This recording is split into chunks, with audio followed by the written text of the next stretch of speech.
Hi, and thank you for joining me. In today's video, I'll be doing a little mini workout, and I'm going to be focusing on a muscle area which I think is very, very important and often overlooked, and that is the upper back.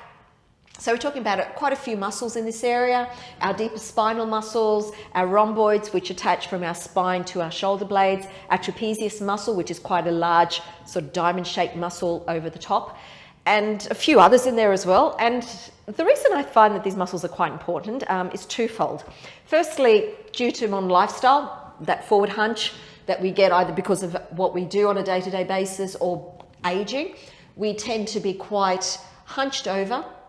In that situation, the muscles in the front of our body are quite tight and stronger, and these muscles tend to be weaker and longer. So by strengthening these muscles, we're making them a little bit tighter and thus a little bit shorter, which brings us back into a better posture. Also very important and associated with that is the fact that our shoulders, unless they are in back, don't function as well as they can. So in this forward position, our movement is limited, which means that we're quite vulnerable to rotator cuff tears as we try to get bigger range of movement that we can in that position. And it is one of those factors where they say that 70% of people over the age of 60 have some element of rotator cuff tear. Now, if we work right through the upper back, that goes a long way to setting us up for better upright posture and thus less vulnerability to these types of smaller muscle injuries. In today's workout, I'll be showing you a few different variations.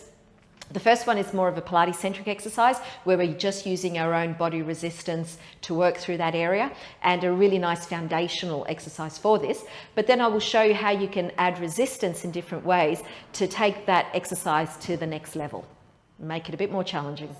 Okay. Our first exercises are down on the floor, and for these ones we're going to be working our upper back muscles. But just be aware that our lower back can be quite vulnerable. So we're trying to isolate, work the upper back, but not the lower back. And to do that, if you draw your belly button inwards, like keep that core switched on, it helps take the strain off the lower back, so we don't, get those muscles just switching on without us needing them to do so. So lying down, face down in this position, elbows are bent, palms are flat on the floor. And from here, squeeze those shoulder blades together and downwards. So you've got a very nice long neck. And it's almost like you're finding a midpoint there where a girl's, bra line would be, and you're pulling down diagonally the shoulders in that direction. It's like a V shape. So squeeze and release. And you may find your forehead is just coming off the floor as you're doing that. And how we progress is to start lifting those elbows and those hands off the floor and relax. Now remember to keep those core muscles switched on, keep drawing that belly button upwards, and let's do a few more of these. We're going to add to it. Next time you lift up, extend those arms away at an angle, bend those elbows, bring them back down again. So lift, extend away, bend the elbows, come back down again. Now if that becomes a bit too challenging, you can start doing this with just lifting the head off the floor, and then as you become a bit more comfortable with it and a little bit stronger through the upper back and the neck, you can start adding the arms here. Okay.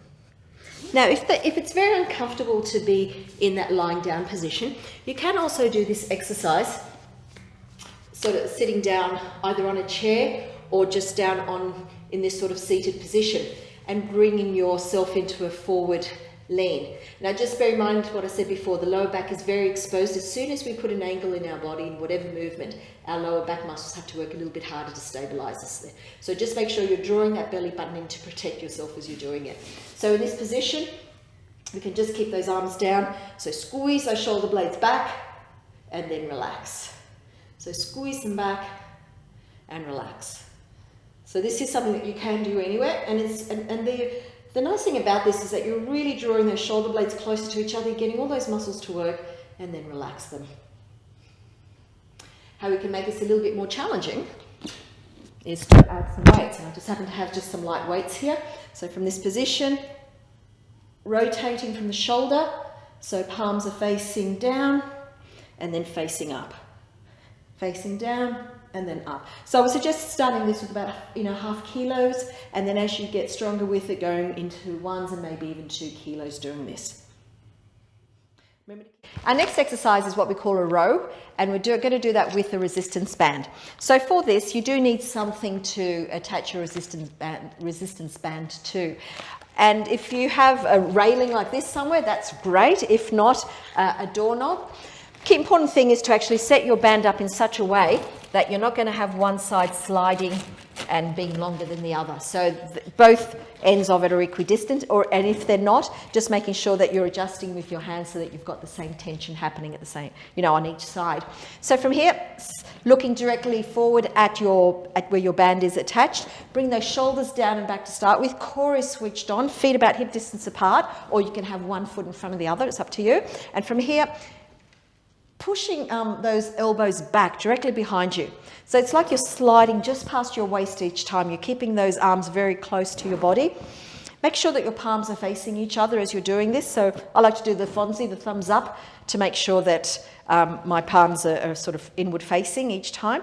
And from here, breathing out as you squeeze those shoulder blades, push those elbows as far back as you can, breathing in as you bring it forward again. Now let's keep going with that. Ideally, you would do about, say, 12 to 15 reps. It depends on how fatigued you get. But if it's a very floppy band, you could probably do more than that. If it's really, really tight and you're fatiguing very quickly, just draw the line sooner. You never want to try and do exercises like this when your form has gone. So as soon as you start to fatigue, do one, a really tough one. If you think the next one means you're going to have to change your movement pattern in some way to do the exercise, you know that it's a good time to stop. And to just finish off, make it a little bit tougher at the end, we're going to do little pulses. Let's go for 10, 9, 8, 7, 6, 5, 4, 3, 2, 1. And relax. Okay, so you do another 2 sets of those to really feel as if you've, added some intensity to the muscle group there. Another exercise you can do in this position as well, come a little bit closer in because this one's a little bit tougher, so we don't really we can't pull it as far back as we did before. This one is called fly. So for this one, you would set yourself either with your feet hip distance apart, one leg in front of the other. Again, the band is right in front of you, and from there, palms are still facing each other, nice long neck, opening those arms outwards and then bringing it in. So breathing out as you open those arms, really feel those shoulder blades in the center of your back squeezing together and then back again. When you're doing this, just try and keep a little bit of a bend in your elbow as you're doing it. So you haven't got those arms just completely straight, just a tiny bit of a bend, and make sure that you're not twisting your wrists. So you want a really nice long hand from your fist right through to your elbow. It's got to be in a straight line. So breathing out as you open up, breathing in as you come back. Make sure that those wrists are facing inwards towards each other the whole time. And really focusing on that squeeze to the shoulder blades, keeping those shoulders down and back so you're not sort of scrunching up through the neck and not putting tension in your neck either. Now those same exercises that we did against a railing there, I'm going to be doing without any railing, but just by using my own foot as my resistance. So for this one, setting yourself up so you've got you're sort of placing your band down on the floor, spreading it out so it's not scrunched up. Place your one whole foot over it, take the other leg back into a lunge.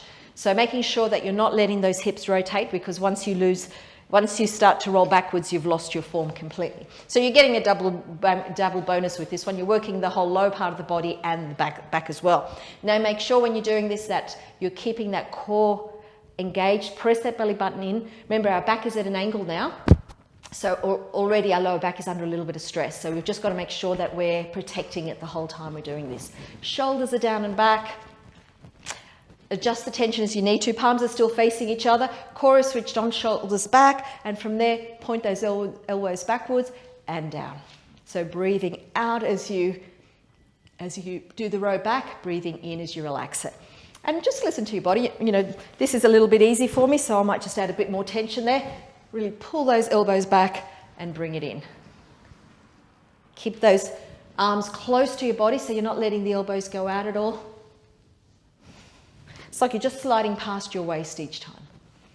And making sure that you're not letting the shoulders come up, keeping them down and back the whole time. Okay, let's do the other side. And this time I'm going to be demonstrating the fly that we did before. This is a slightly more challenging exercise, so I will probably be a little bit looser with the band because I won't be able to do it as tightly. Okay, core is switched on. I'm in that lunge position. Setting myself up, palms are facing each other. Breathe in to start with. As you're breathing out, open those arms out and breathe in as you come back.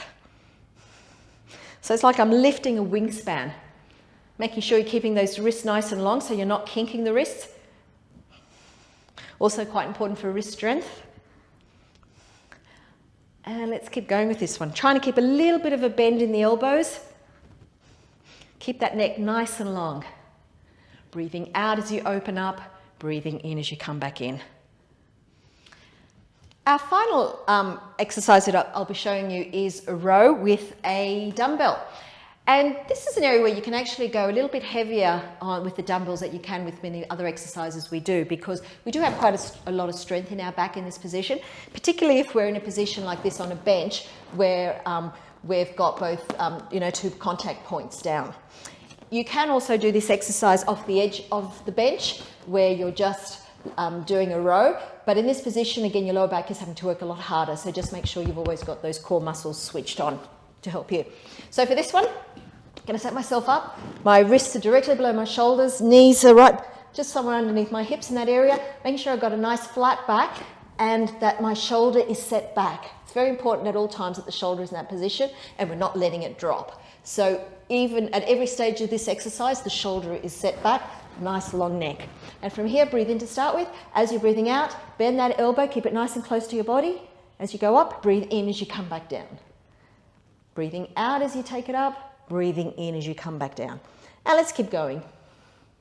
Now this is a fairly heavy exercise, a fairly heavy weight. So I'm not going to be doing any very fast pulses with it. I'll be just doing it nice and slow. And if you don't have any heavy weights when you're doing this sort of exercise, you can actually just do it a lot slower, and that in itself adds a lot more resistance to this sort of exercise. So breathing out as you go up, breathing in as you come back down. Now let's keep going. I'll do just a couple more.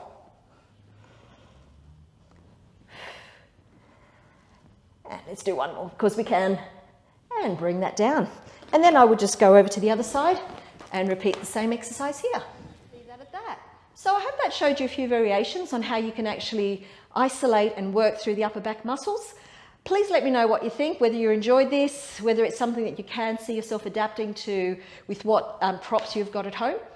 And please give me a thumbs up, subscribe below if you haven't done